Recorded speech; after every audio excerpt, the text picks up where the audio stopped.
시청자 여러분 안녕하십니까? 오늘도 특별 초대석으로 강동순 방송위원님 모셨습니다. 강 의원님 잘 계셨습니까? 네, 안녕하세요. 예, 강 의원님 얼마 전에 이제 마강수 교수가 자살로 인생을 마무리 지었는데요. 저는 그 모습을 바라보면서요. KBS는 송두율을 갱개인이다 이렇게 이야기했지만은 제가 볼 때 우리 사회의 진정한 갱개인은 마강수 교수였지 않는가. 그런 입장에서 참 안타까웠습니다. 좀 어떻게 느꼈습니까? 글쎄 지금 우리 얘기하는 게 며칠 후에 나간다고 보면은 네. 지금까지도 양반이 이제 스스로 목숨을 끊은 지 한 열흘 가까이 되는데도 사람들이 여기저기서 관심을 갖고 얘기하는 그런 걸 보면은 깊이 들어가지는 못하지만 왜 이런 현상이 나는가 하면 어떤 사회적으로 국민들이 어떤 죄의식을 느끼고 있는 것 같아요. 예? 집단 죄의식이다. 예, 집단 죄의식. 왜냐하면 이런 사람은 우리가 돌보지 못하고 결국 외롭게 떠나게 만들었구나. 마치 우리가 골목에 지나가다가 몰매 맞는 사람을 뭔가 말리지 못하고 보호하지 못하고 그냥 외면하고 가서 집에 가서 양심의 가책을 느끼는 것 같은 그런 심리가 있지 않은가 걸 느꼈습니다. 왜냐하면 뒤에 얘기가 나오겠습니다만 이 마광수가 이렇게 외롭게 학교에서 내쫓는 거야 학교 선생이니까 또 그럴 수도 있다고 100번 이해한다고 그래도 문단에서 그 리버럴 해야 되는 문단에서조차도 왕따를 시켜서 결국 이 사람을 이런 선택을 아주 불행한 선택을 하게 만들었다는 건 우리나라의 사람들의 수준 레벨 아니겠습니까? 예. 참 한심하다는 생각이 들어요. 예, 우리가 집단 죄의식 이야기하면요, 독일의 국민들이 신학과 철학에 있어서는 세계 최고의 수준을 자랑했고, 그렇죠. 이 바이마르 헌법이 1930년대, 30년대 세계에서 최고로 선진화된 인권을 담은 법률이었다. 이렇게 이야기를 했는데 그런 독일에서 이 히틀러에 의해서 홀로코스트가 이렇게 작동되는데 독일 국민들은 그것을 다 묵시적으로 다 침묵으로 암묵적으로 예, 다 인정하고 예. 동조한 거죠. 그러니까 그 이후에 독일 사회의 집단적 죄의식이 홀로코스트나 이 히틀러식의 파시즘에 대한 극단적인 배격으로 나오고 있다. 그것도 집단 죄의식인데요. 그렇죠. 우리가 그러면 저도 80년대, 7, 80년대를 살아왔고 우리 강 의원님은 저보다 연세가 많으시니까 훨씬 더 또 그런 시대를 겪으면서 살아왔는데요. 그 시대에 우리 사회는 두 가지 형태의 폭력이 있었던 것 같아요. 하나는 국가에 의한 폭력, 군사정부, 인권 탄압 이런 부분이고요. 다른 하나는 운동권에 의한 폭력이었습니다.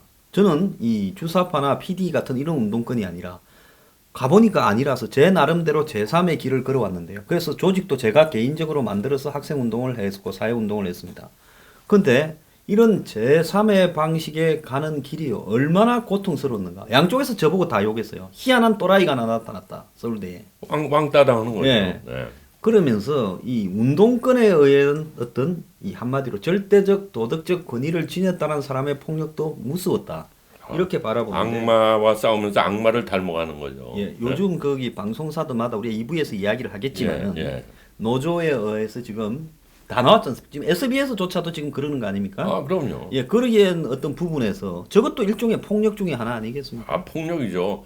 딱 더도들도 아니고 중국 문화혁명의 홍위병들하고 똑같은 겁니다.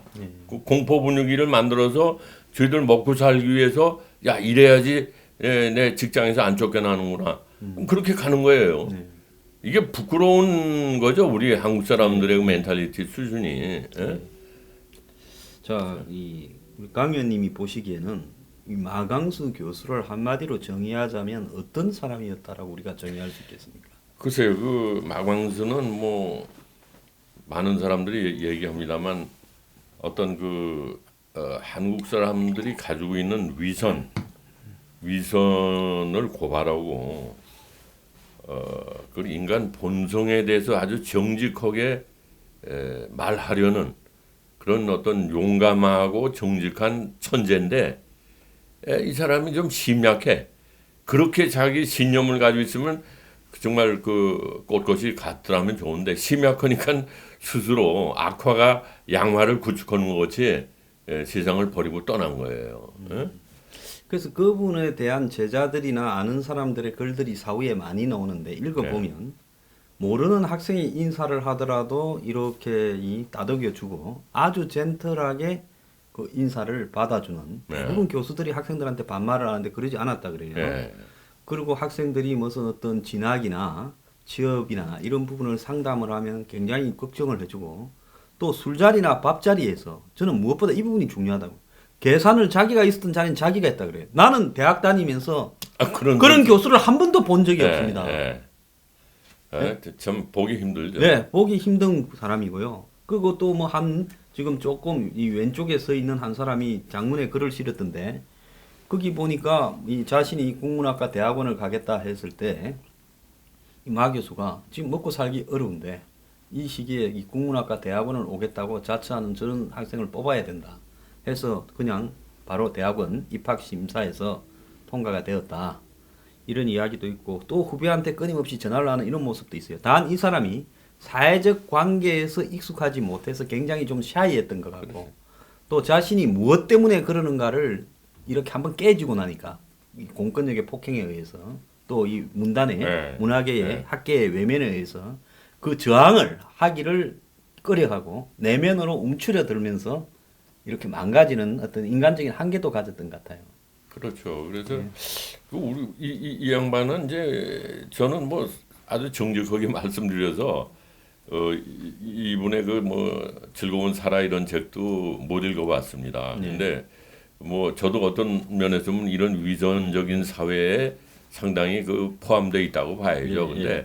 근데 이제 이건 무슨 내용인가 요약을 해서 들어봤더니 이런 얘기에 뭐 읽어보셨겠지만은 아니요 뭐 부모가 다 외국에 갔는데 이 사라는 여기 한국에서 사는 여대생인데 모르는 사람하고도 이제 성관계를 하고 교수하고도 또 하고. 교수도 하고 동성간에도 하고 그렇게 아주 그런 여성이다 이게.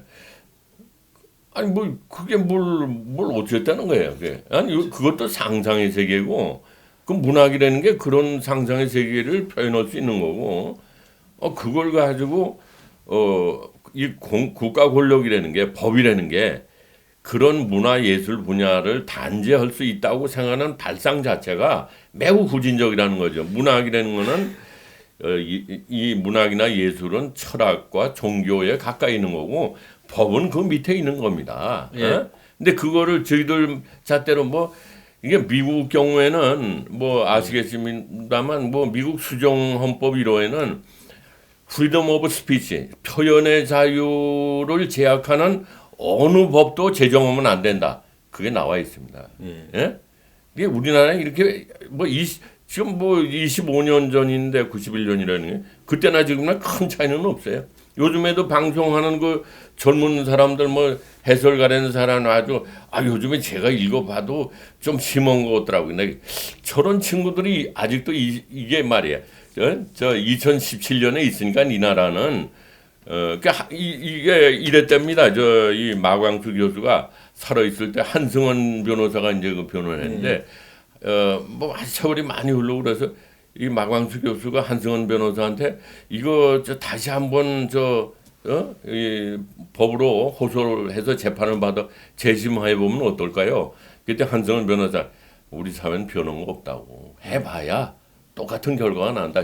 재심 신청해봐야 결과가 마찬가지다. 그런 게 아직도 이런 위선적인 유교 문화. 그러니까 다시 말해서 6.25 때 그 연료문을 세우면 상을 주고 그래. 연료문 그 얼마나 비인간적이고 잔인한 겁니다.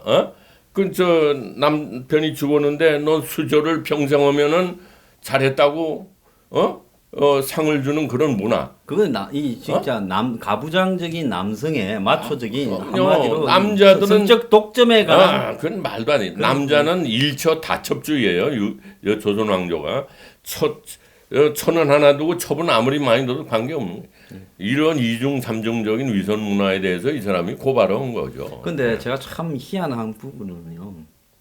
지금 우리 사회에서 초등학생도 스마트폰을 가지고 다니는데 그들이 스마트폰을 통해서 금방 온갖 다 그냥 보죠. 이 다 지금 보죠. 이 포르노에 그것도 이 포르노라 인위적으로 만드는 포르노가 아니라 실제로 그런 어떤 이 동영상을 다 실시간으로 접근해서 볼 수 있는 세상에서 마강수 교수는 상당히 어릴 때부터 내성적이고 이렇게 샤이하고 용기가 없고 이렇기 그런 때문에 사람인 것 같아요. 어떤 이 자신은 머릿속에서 상상만으로 성에 대한 인간의 쾌락에 대한 이런 부분을 이렇게 꿈꾸었다. 본인의 이야기예요. 예, 예. 그러다 보니 그런 부분에 대해서 좀 발달되었고 또 그런 것들이 인간의 본성의 어떤 발현이다.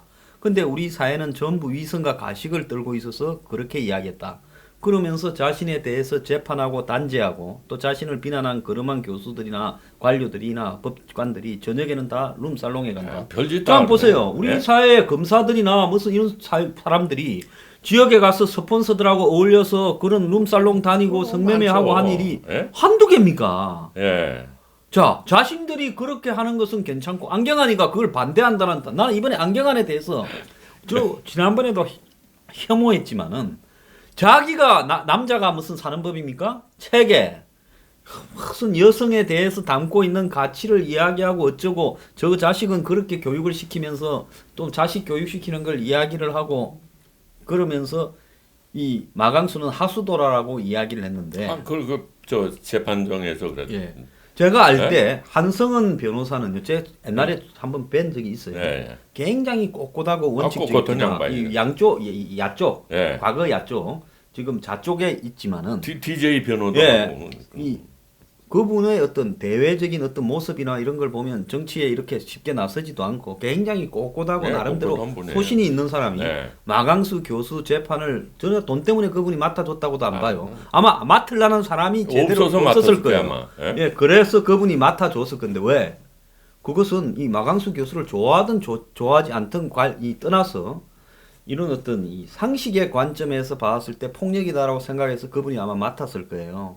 그것도 조그만 용기죠. 음. 누가 그걸 맡으려고 아니, 그랬습니까? 근데 제가 그 젊었을 때 취재차 이제 베를린에 가봤더니 거기 남녀 공동 뭐 아무나 들어올 수 독일 있는 북부지역에는 사우나 다 있지 있어요. 않습니까? 예? 예, 독일에.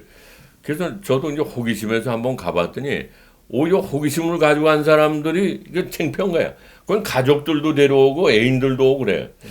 그래서 내가 거기 몇 번 구경한 다음에 이 사람들이 어떤 의도를 가지고 오냐는데 역시 선진국은 다른 거예요. 이게 어렸을 때부터 애들도 엄마 아빠하고 같이 옵니다. 어렸을 때부터 그런 거를 다 벗고 이러는 걸 보면은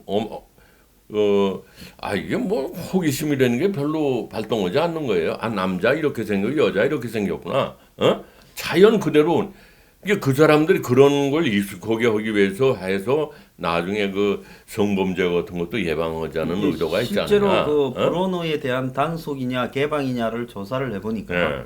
일정하게 그런 부분을 갖다가 이렇게 개방을 했을 때 성범죄가 낮아진다라는 이야기도 있어요. 그 우리는 저 통계가 나와 있어요.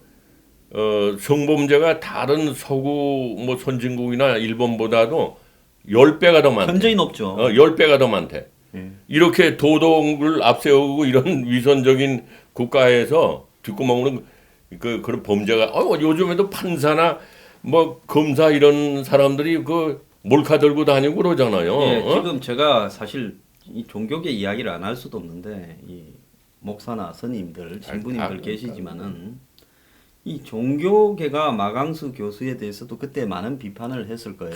뭐 저 하수도니 예. 쓰레기니 뭐. 그런데 우리 사회의 유명 목사나 이 스님들이 보이는 어떤 성적인 문제, 미국 사회에서 신부님들이 보였던 성적인 문제 이런 부분을 바라볼 때요. 과연 이 마강수가 진짜로 이야기했다는 것은 저는 이 기득권 좌우 기득권 사회에 대한 일종의 마강수만의 소극적인 방식의 저항, 위선과 가식에 대한 일종의 비판이었다고 저는 봅니다. 까발려서. 그럼요. 예, 이 사라라는 사람이 이 여성으로서는 솔직히 말하면 여자들도 그걸 비판했는데요. 저는 우리 사회가 여성이 페미니즘이 여자들 운동권 사회를 거치면서 한국에서 본격적으로 시작됐다는데 그때가 아마 발현되어서 절정이었을 겁니다.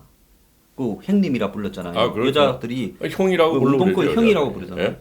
그러면서 여성운동, 페미니즘 주장을 했는데 그때 여성들도 이 부분에 대해서 비판적이었어요. 그게 굉장히 저는 이율배반적이라고 네. 봐요. 왜? 사라는 자기 몸을 갖고 자기가 즐기고 싶은 대로 자기 파트너를 능동적으로 선택해서 여자도 쾌락을 즐기고 자기 마음대로 살 자유가 있다라는 이야기를 했으니까 이 즐거운 사라라는 어떤 이 소설이 사실상으로는 여성의 해방 부분을 이야기한 거예요.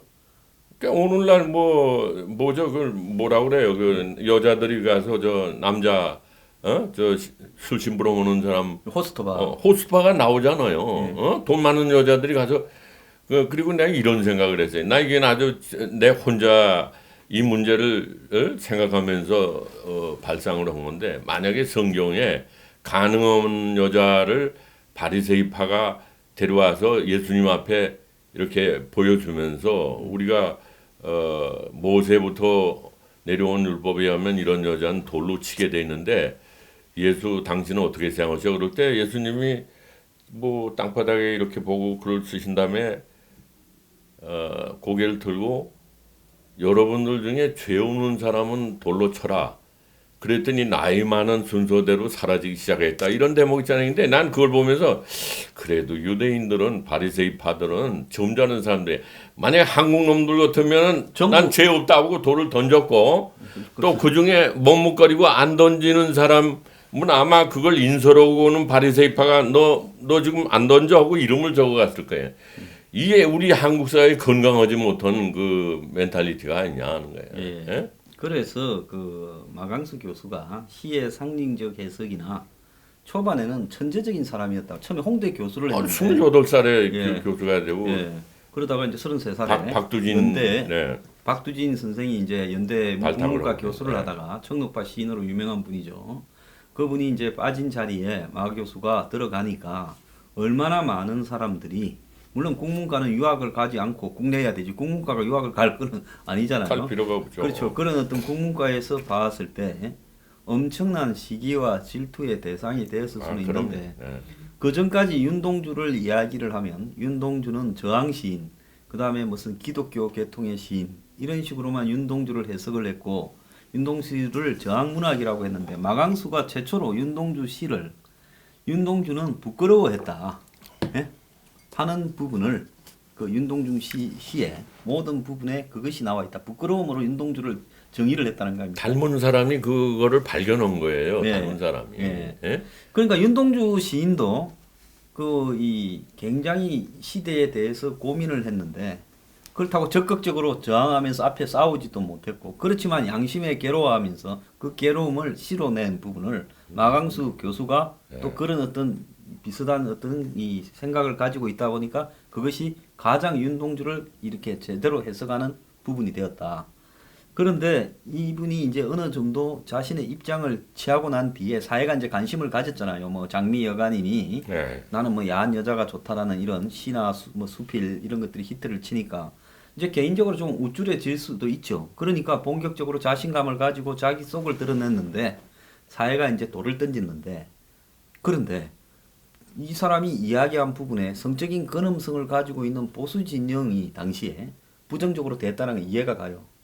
이문열 씨 같은 경우에는 저는 이문열 씨 그런 부분도 이해가 안 이문열 가는데. 씨도 이제 그 보수는 뭐 본능적으로 그렇게 나올 수 있어요. 네, 유교적 도덕관이 이문열 소설의 어. 기반이니까 그렇다 네. 칩시다.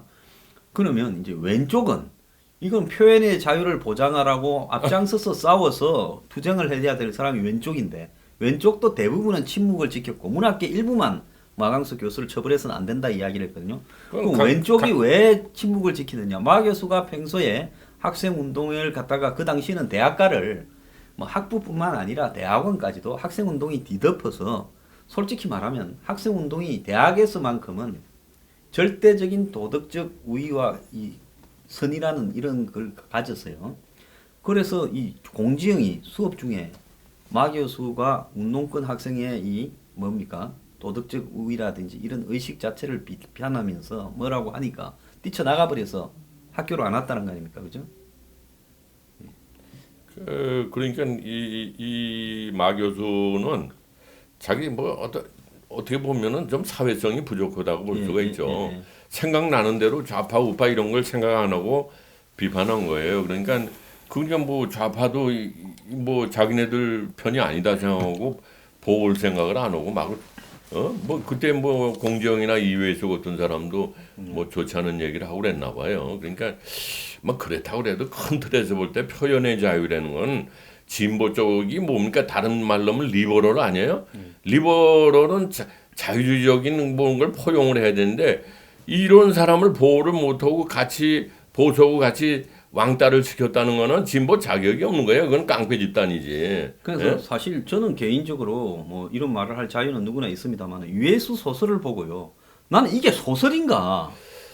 아니 근데 그것도 우리가 이게 문학성이 떨어진다 그래도 뭐 남하고 적을 만들고 싶지 않으니까 말을 좀 삼가하죠. 근데 마 교수는 뭐 그런 걸 생각난 대로 마 막 얘기한 교수는 거야. 일종의 교수이자 음. 작가니까 예. 다른 작가에 대한 평을 할 예. 글들을 많이 썼습니다. 예. 실제로 그 평의 글에서 황석영, 또 공지영, 이회수, 박경리, 박완서까지도 이문열까지도 마 교수가 비판을 했어요. 야, 그렇죠. 많이 했죠. 예. 그러니까 뭐 그 당시에 보면 이 한국의 거장이라고 불리우던 사람들이 뭐 심지어 토지 같은 경우에는 아무도 읽지 않는 그러면서 다들 토지를 이야기한다.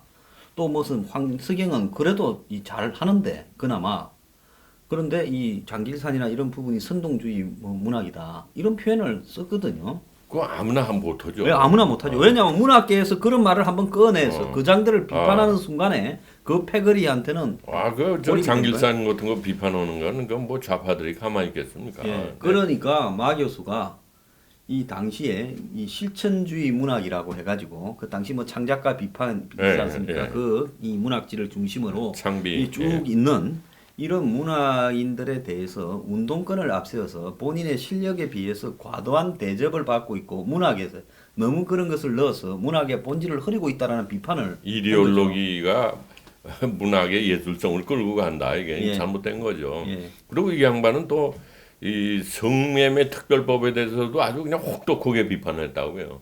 이게 후진국 OECD 국가에서 성매매 특별법 같은 법을 가지고 있는 나라가 없다고요. 그냥 다 아시지만은 뭐 이런 북구라파에서는 어느 나라도 맞아요. 어떤 그 자기 결정권을 존중하고 뒤에서 어떤 오가나이즈 크라임, 이 어떤 조직된 범죄가 그 여성들을 착취만 하지 않으면은 자기 결정에 의해서 그런 그건 뭐 성노동자라고 그러잖아요. 그런 거에 대해서는 그 법으로 그 단절하지 않는다고. 근데 우리나라는 이게 아주 성매매 특별법이라는 게 우리나라밖에 없는 거예요. 이게 한심한 겁니다. 근데 그 매매 특별법이 생기고 난 이후에 대한민국 사회에 성매매가 없어졌느냐 더 늘어났죠. 풍선 효과로 더 늘어났다라는 건 세상이 다 주택가까지 가고 말이에요. 오피스텔 같은 데 막 들어가고. 그러니까 공식적으로 당시 성매매를 하는 공간을 묵인하던 시절에는 성매매 가격이 낮았죠. 그런데 오피스텔이나 주택가로 스며들고 난 뒤부터는 성매매가 이 암시장을 만들면 아니 이 가격이 단가가 높아진다라는 게 경제적으로 입증이 되지 않았습니까? 그리고 위생 관리도 안 되고 그 미아리 텍사스 단속하던 여성 경찰서장 강모랜 사람이 내가 그때 잘못 판단했다고 그러잖아요.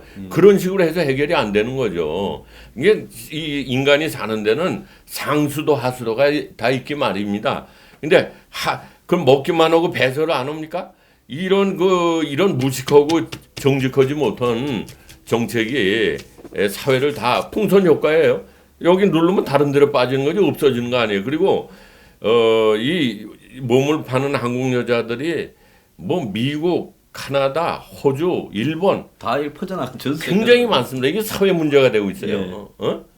우리나라도 뭐 이게 주택가에도 막 들어오고 그러니까 일본은 공창도 만들었었잖아요. 우리는 공창은 없지만 사창은 있었는데 사실 그 레드 라이트 디스트릭트라는 걸 만들어 놓고 거기 위생 관리도 하고 그렇게 하는 것이 이게 직업 중에서는 인류의 직업 중에 제일 오래된 직업입니다. 예, 맞습니다. 예. 그 바빌론의 창녀라는 예. 그림이 있죠. 그런데 여기서 이제 중요한 것은 마강수 교수의 쾌락이라는 부분을요. 우리가 또 자본주의 사회에서 경제적인 계급으로 바라본다면 이 사회의 상류층은요. 성에 대해서 온갖 쾌락을 다 누리고 있잖아요. 남자든 여자든 예. 돈이 있으면 그건 성에 대해서 우월한 지위를 지배해요. 근데 돈이 없는 사람은 결혼하기도 어렵지 않습니까? 요즘 그럼요. 집도 못 구하는 사람은 결혼도 못 해요. 인도 같은 데는 뭐 돈 없으면 결혼 못 하고 그런 우리 사회도 그렇게 돼가고 있어요.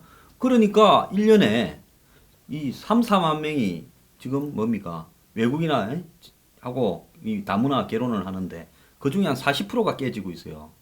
그건 뭔가 하면 돈으로 없는 사람이 돈으로 결혼하려다 보니까 온 사람은 베트남이나 뭐 필리핀에서 온 사람은 상대를 돈으로만 바라보고 그런 결혼이 유지될 수가 없다 보니까 살다가 깨지는 겁니다. 그러니까 이제 이 사회는 없는 사람은 결혼도 못하고 한마디로 성적인 어떤 부분도 누리지도 못하는 그런 사회로 가고 있고 있는 사람들은 그 돈을 바탕으로 온갖 성적인 쾌락을 다 누리고 있다는 거는 지난번에 모 회장님의 이 동영상에서 그렇죠. 논 거 아닙니까? 그러니까 근데 그 동영상을 바라보면서 수사하는 성매매 특별법이 얼마나 이 부당하게 적용되고 있다는 것도 입증된 거 아닙니까? 그리고 이게 제가 가톨릭 신자가 돼서 이제 그 자료는 과거에 교황도 사생활을 낳은 교황이 많았어요. 예?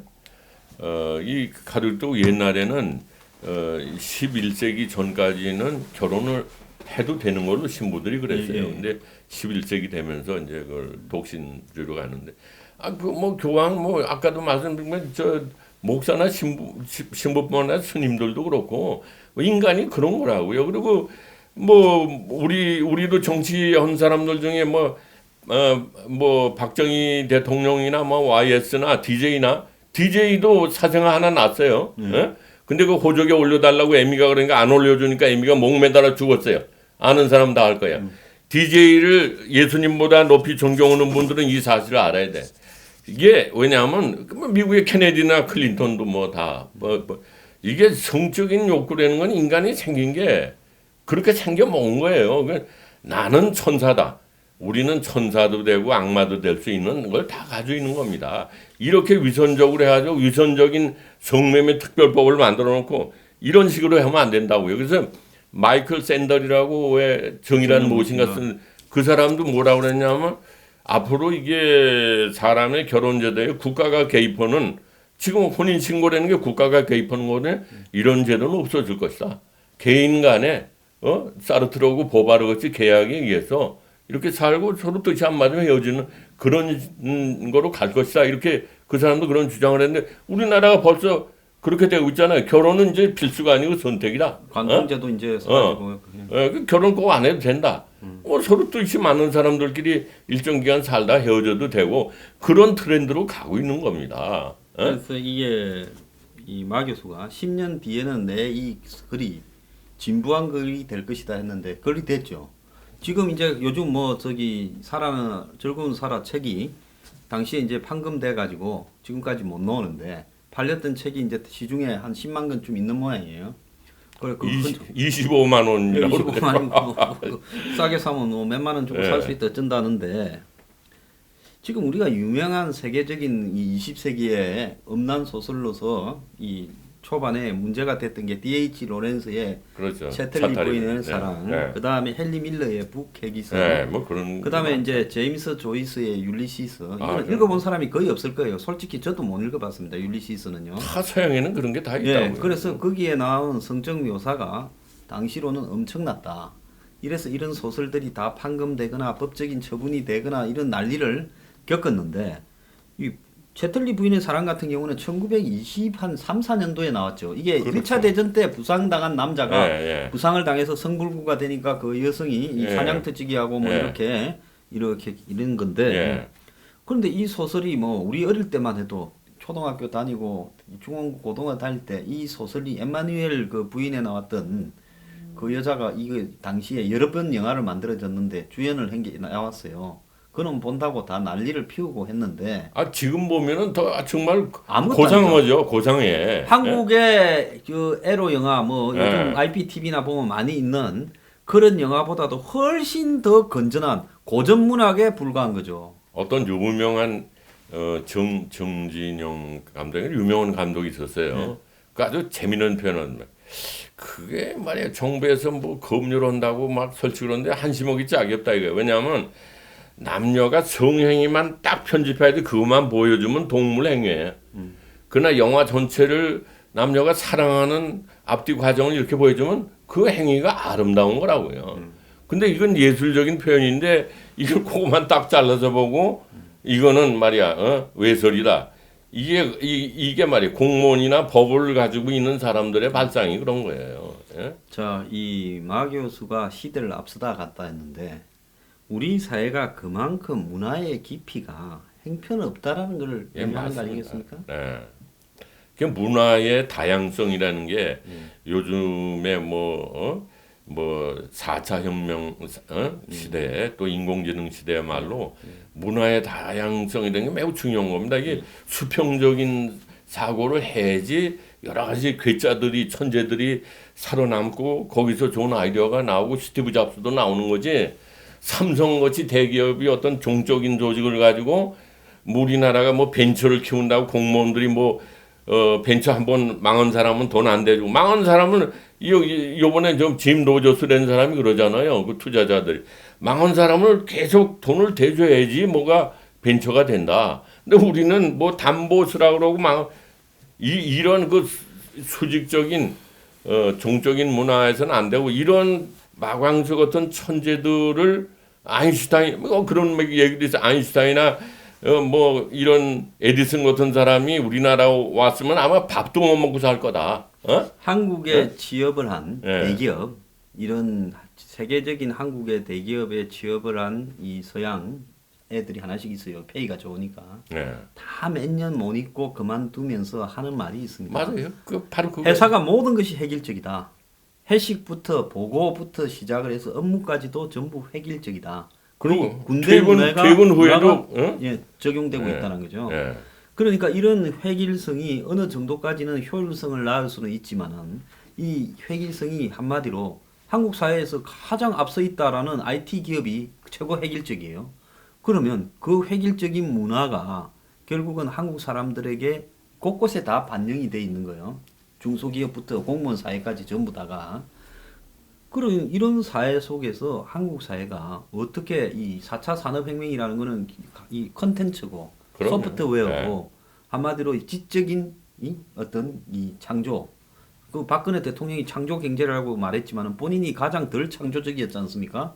정말 지금 생각하면 엄청난 아이러니예요. 예.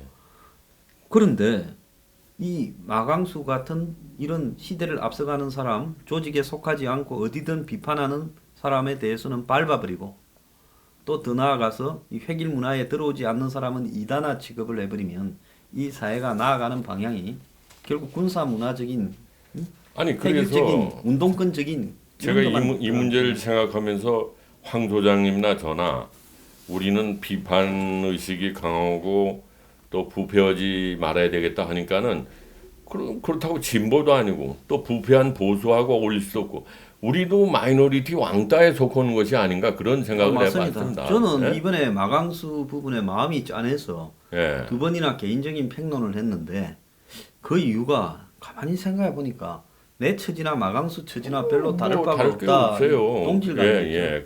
그리고 솔직히 말해서 저는 지금 70대 중반 됐지만은 인간이 말이죠. 하느님이 인간을 어떻게 만들어 놓은 거니? 지금도 손녀 같은 여자애들 그 몸매가 있는 여자 보면 지금도 성적인 충동을 느껴요. 그러나 그건 가슴이고 머리로서는 이거는 아니구나. 이런 절제력이 있기 때문에 이 세상을 사는 겁니다. 그 인간이 그 육체가 늙는 것 같이 정신도 마음도 같이 늙게 만들지 않으셨단 말이야. 이제 조물주가. 네.